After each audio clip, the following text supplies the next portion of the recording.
राधे राधे मित्रों। तो मित्रों, आप लोग राधा किशन के अपकमिंग एपिसोड में देखेंगे कि मित्रों, वीडियो शुरू करने से पहले अगर आप हमारे चैनल पर नए हैं और अगर अभी तक आप लोगों ने हमारे चैनल को सब्सक्राइब नहीं किया है तो चैनल को कर लीजिएगा सब्सक्राइब और बेल आइकन को ऑल पे करके प्रेस कर दीजिएगा, जिससे कि हमारी नई वीडियो का नोटिफिकेशन आपको मिल जाए। तो मित्रों, आप लोग देखेंगे कि भार्गवी स्मरण करती हैं। श्रीनिवास कहते हैं, मुझे पूर्ण विश्वास है कि तुम नृत्य कर सकती हो, साधारण रूप से नहीं, संसार की सबसे श्रेष्ठ नर्तकी तुम बन सकती हो।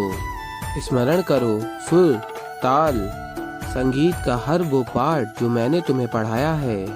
और फिर भार्गवी स्मरण कर रही होती हैं श्रीनिवास के द्वारा सिखाई गई हर वो मुद्रा, हर वो नृत्य का अभ्यास, और भार्गवी नृत्य कर रही होती हैं। और तभी राजकुमारी पद्मावती की सखियों को घुंघरू की आवाज सुनाई देती है और कहती हैं, सखियां, घुंघरू की ध्वनि तो उस ओर से आ रही है ना, कहीं वेंकटेश भार्गवी के साथ वहाँ तो नहीं। और कहती हैं, चलो चलकर देखते हैं। और फिर मित्रों, आप लोग आगे देखेंगे कि वेंकटेश कहते हैं भार्गवी से, उस व्यक्ति के विषय में सोचो, वो जहाँ कहीं भी हो उसके मुख पर तुम यहीं से प्रसन्नता ला सकती हो। और फिर भार्गवी नृत्य कर रही होती हैं और श्रीनिवास को स्मरण कर रही होती हैं। और फिर भार्गवी श्रीनिवास के साथ की स्मृतियों को स्मरण करती हैं और अत्यंत प्रसन्न हो जाती हैं और नृत्य कर रही होती हैं। और भार्गवी को प्रसन्न देख वेंकटेश भी प्रसन्न हो जाते हैं और कहते हैं, वेंकटेश देखो उस व्यक्ति को भार्गवी, उसके मुख पर प्रसन्नता केवल तुम्हारे कारण है। और फिर भार्गवी वेंकटेश को देख रही होती हैं और फिर तभी वेंकटेश में भार्गवी को श्रीनिवास दिख रहे होते हैं। और फिर भार्गवी को नृत्य करते करते चक्कर आ जाता है और फिर तभी भार्गवी गिरने वाली होती हैं और तभी वेंकटेश आ जाते हैं और भार्गवी को रोक लेते हैं। और राजकुमार बासु के सैनिक भी छिपकर देख रहे होते हैं और राजकुमारी पद्मावती की सखियां भी देख रही होती हैं। और फिर राजकुमारी पद्मावती की सखियां वहां से चली जाती हैं। और फिर भार्गवी अपने नेत्र खोल के देखती हैं वेंकटेश को और तभी भार्गवी को श्रीनिवास की स्मृति स्मरण होती है। और फिर मित्रों, आप लोग आगे देखेंगे कि राजकुमारी पद्मावती स्मरण कर रही होती हैं। वेंकटेश ने कहा होता है, भार्गवी ने आपकी चुनौती स्वीकार की है, वो आपके साथ इस नृत्य प्रतियोगिता में भाग अवश्य लेगी। और तभी राजकुमारी पद्मावती कहती हैं, आप लोग तब तक नहीं रुकेंगे जब तक मैं ना कहूँ। और तभी राजकुमारी पद्मावती की सखियां आ जाती हैं और फिर राजकुमारी पद्मावती सखियों को देखकर कहती हैं, क्या हुआ, तुम दोनों के मुख के रंग क्यों उड़े हुए हैं। और फिर राजकुमारी पद्मावती की सखियां सारी बात बताती हैं जो भी उन्होंने देखा होता है। और फिर राजकुमारी पद्मावती सुनने के पश्चात प्रसन्न हो जाती हैं और कहती हैं, इसका अर्थ ये है कि जिस बात का मुझे संदेह था, इस वेंकटेश में कुछ विशेष है जो ये भार्गवी की सहायता कर सकता है। और कहती हैं प्रसन्न होके, भार्गवी की इस असफलता से मेरा संदेह भी दूर हो गया है। और फिर राजकुमारी पद्मावती प्रसन्न होती हैं और अपना नृत्य अभ्यास आरंभ करती हैं। और फिर मित्रों, आप लोग आगे देखेंगे कि उमा भार्गवी को जल पिलाती है। और फिर राजकुमार बासु भार्गवी से पूछते हैं, अब कैसा तुम्हें लग रहा है।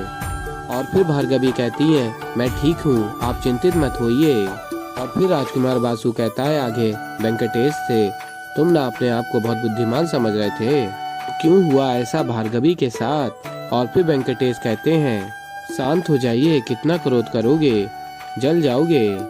और कहते हैं, शांत रहिए, ये आपके लिए भी अच्छा है और भार्गवी के लिए भी अच्छा है।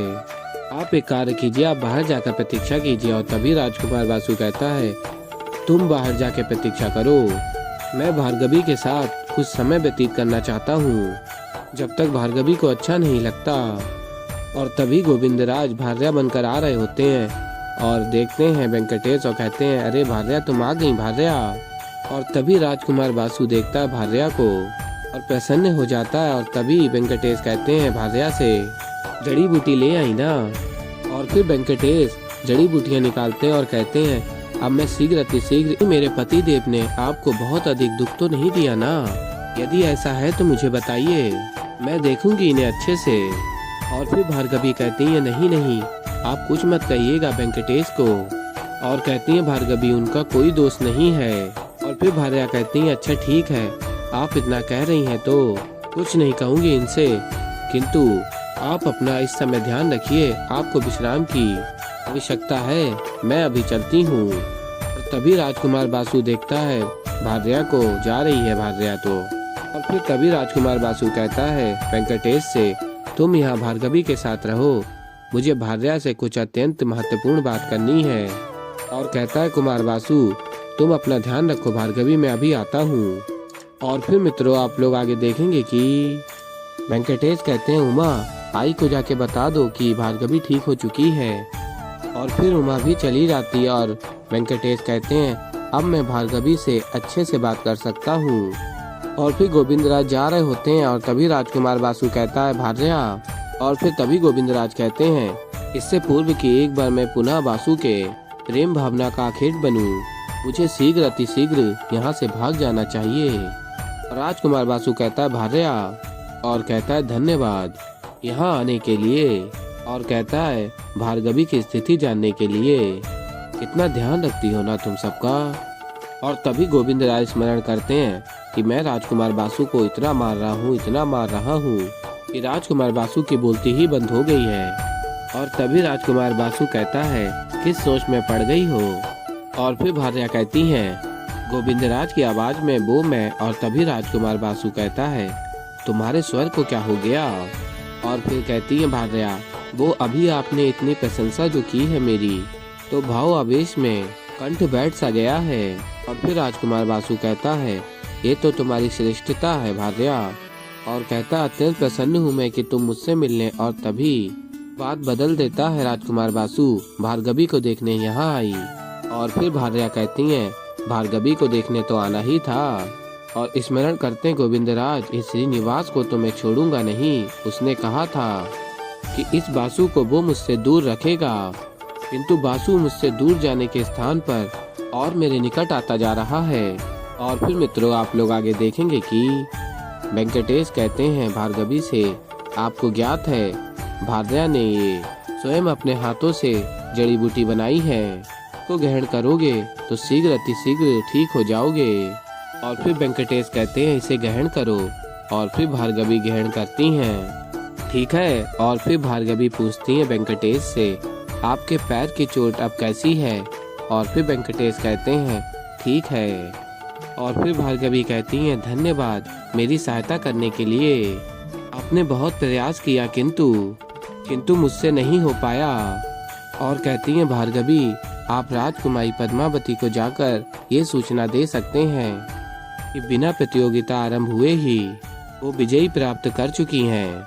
और कहती हैं भार्गवी मैं तो अभ्यास करते हुए ही अचेत हो गई, ना जाने प्रतियोगिता में क्या होगा।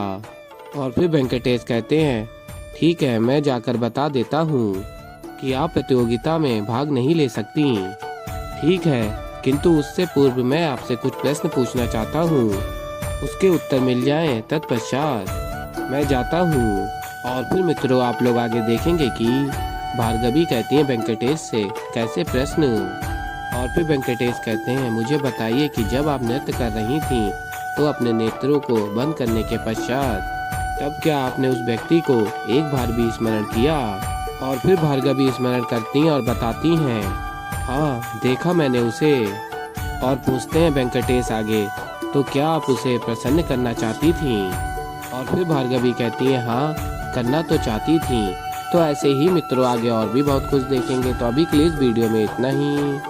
तो मित्रों अगर आप लोगों को हमारी वीडियो पसंद आई हो तो वीडियो को कर दीजिएगा लाइक, चैनल पर नए हैं तो चैनल को कर लीजिएगा सब्सक्राइब और बेल आइकन को प्रेस कर दीजिएगा जिससे कि हमारी नई वीडियो का नोटिफिकेशन आपको मिल जाए। और मैं मिलता हूँ जल्दी आप लोगों को एक नई वीडियो के साथ। तो तब तक के लिए मित्रों राधे राधे।